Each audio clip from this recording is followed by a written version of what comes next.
Hello, I'm Graham Elwood, and welcome to another episode of The Church of Batman. Today I want to talk about an article that came out in the Intercept on January 5th about former California Attorney General Kamala Harris, who just became a state senator representing the state of California. She's a Democrat. I voted for her. She's very much a kind of on the rise. There's people throwing her name around a little bit for maybe 2020. But one of the things we've talked about on this show is and I think any liberal progressive, we need to hold everybody accountable. We need to hold Democrats accountable. This article is something that bothers me a little bit and I want to pay attention to. So it was written by Dave Dane, actually is a comedian friend of mine who has been writing for The Intercept. All right, I'll just start. I'll reading part of it. So, former California Attorney General Kamala Harris on Wednesday vaguely acknowledged The Intercept's report about her declining to prosecute Stephen Mnuchin's OneWest Bank for foreclosure violations in 2013, but offered no explanation. So, Mnuchin, or however you pronounce his name, Mnuchin, is Donald Trump's nominee to run the Treasury Department and served as CEO of OneWest Bank from 2009 to 2015. In an internal memo published on Tuesday by The Intercept, Tuesday would be January 3rd, prosecutors at the California Attorney General's office said they had found over 1,000 violations of foreclosure laws by his bank during that time, and predicted that further investigation would uncover many thousand more. So this came out on Tuesday, January 3rd, and then 2 days later, January 5th, they wrote this article because on Wednesday the 4th, Kamala Harris really had kind of a vague thing. Here's what she said. "It is a decision my office made," she said, in response to questions from the Hill shortly after being sworn in as California's newest U.S. Senator. Quote, "We went and we followed the facts and the evidence, and it's a decision my office made," Harris said. "We pursued it just like any other case. We go and we take a case wherever the facts lead us." But that's a little vague for me, man. Like, what does that mean? Because the minute I see big banks and politicians kind of starting to back off a little bit, I think, oh, they're paying them or something. That's how these banks operate. That's why, if you watch the documentary, An Inside Job, it came out about 3 or 4 years ago. It was narrated by Matt Damon, and it basically goes into the financial crisis of 2008 and what happened, and how the banks basically, so the winner of this past election was Goldman Sachs, and Goldman Sachs has won every major election since the 80s. Obama has a bunch of Goldman Sachs and banking people on his cabinet. Had Hillary won, she would have put them in there. So this is the thing that I'm not going to just sort of, oh, well, Kamala's a Democrat, I voted for her, so I'm just going to assume she's going to do the right thing. So let's go a little more into this article. So, but the investigation in what the memo called widespread misconduct was closed after Harris's office declined to file a civil enforcement action against the bank. Harris's statement on Tuesday doesn't explain how involved she was with the decision to not prosecute or why the decision was made. So she also would not say whether the revelations would disqualify Mnuchin from the position of Treasury Secretary. Quote, "The hearings will reveal if it is disqualifying or not, but certainly he has a history that should be critically examined, as do all of the nominees." All right, so what, we're just going to do our job? Yeah, so any presidential appointee has to go through hearings to get the job. All right. She added that she would review the background and history of all Trump cabinet nominees. Well, I hope so, because that's your job. So some Senate Democrats have vowed to put up a fight over Mnuchin, even creating a website inviting homeowners to list their complaints against OneWest. And yet not one senator has committed publicly on the leaked memo. has commented publicly on the leaked memo, which received media coverage in Politico, Bloomberg, the New York Post, CBS News, Vanity Fair, CNN, and CNBC, and other outlets. Well, I'll give you my story about One West Bank. So I was hosting a bunch of game shows in 2002, 2003, and game shows went away, and they started bringing in reality TV, which I didn't want to do. And my agents were host agents, and I was trying to find representation that would help me get more film and TV work. But they didn't want to. They just saw me as a host. And then I started doing comedy tours in war zones and made a documentary, and that took a lot of my time, and I just didn't want to do silly reality TV. But okay, boo-hoo, show business is hard. So just started to have some financial trouble getting into 2007, 2006, 2007, and maybe even a little bit of 2000. And it got really bad in 2008. And was making on-time payments with my mortgage. I had a condo in Santa Monica,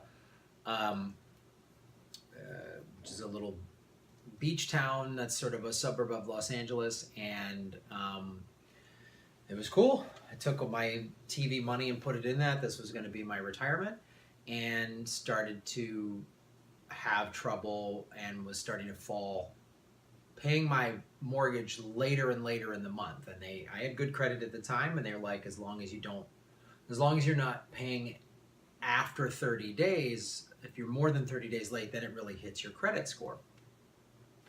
So I didn't want to do that. It was having harder and harder, and I was having to borrow money and refinance, and it was really difficult. And in September, I was trying to rent my condo. I was like, I'll move into a cheap apartment and rent my place out. And while I was trying to do that, I called IndyMac, which was my mortgage company, and the person on the phone told me that if you, this was like October of 2008, and President Bush had just signed like $700 billion in stimulus money, because the crash hit like August or September of 2008, so right after that he passed all this stimulus money. The person on the phone at IndyMac told me if I let it go past 30 days late, then actually I qualify for some of this stimulus money. So I said, okay. And I did that, and I called back like a week or two later, and they said, we're going to put you on a forbearance. We're going to cut your mortgage payment in half for 3 months. And in that 3-month time, we're going to take some of the stimulus money and restructure your loan. And I was like, awesome. And I had just gotten a tenant in there to rent my place. I was like, well, this is fantastic. Like, whew. After the 3 months, they said, oh, you don't qualify for this forbearance, and now you owe us 3 months of the half payments you weren't making. What? And it was like, I get a statement in the mail that said I owe them 11 grand. I'd go on the website, it would say I said 10 grand. I'd call them up, they'd say 12 grand. It was insane. And then Obama gets sworn in January of 2009. He releases another $700 billion in stimulus money. So we're now up to $1.4 trillion, that's with the T, of stimulus money between Bush and Obama. I called, at that point then, somewhere in there, One West Bank started buying up a bunch of mortgages. I need some water.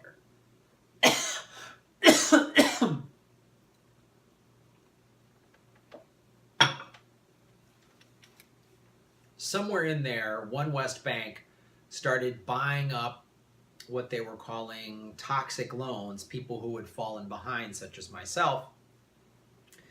And they bought these loans for 30 to 40% of their value. Okay?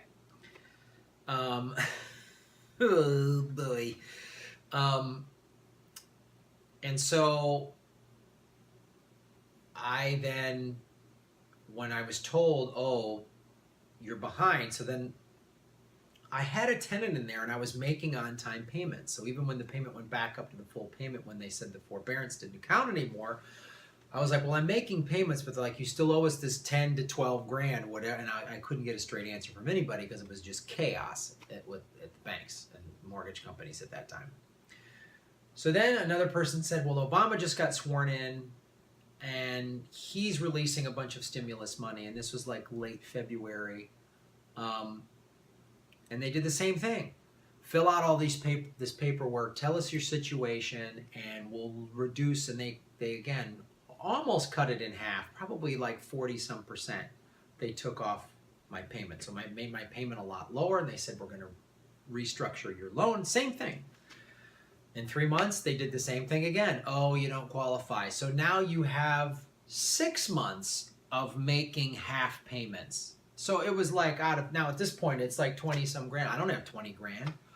I'm just hoping for some big, 6-figure, 7-figure TV show or something. And I couldn't get agents to represent me. It was really difficult. And then, so I found out a lot later. So One West Bank was buying up mortgages like mine, and they saw that I was in a neighborhood where they could resell it and make some money. A friend of mine was in a neighborhood in Los Angeles that was way overvalued. Before the crash, the real estate prices, especially in Southern California, were going way up and up and up and up. So these neighborhoods that weren't that great, the value was going way up and everyone was buying. So then when the crash hit these neighborhoods, the banks realized, oh, if we've kicked this person out and foreclosed, we won't get any money back. So my friend, they restructured his loan and he got stimulus money. But in my neighborhood where I was near the beach and it was very valuable, they made sure I got out. They didn't do, and they lied to me twice. And I didn't get a penny of stimulus money when I should have. Not a penny. And this is why Steve Mnuchin or Mnuchin, whatever his name is, from the bottom of my heart, he can go fuck himself.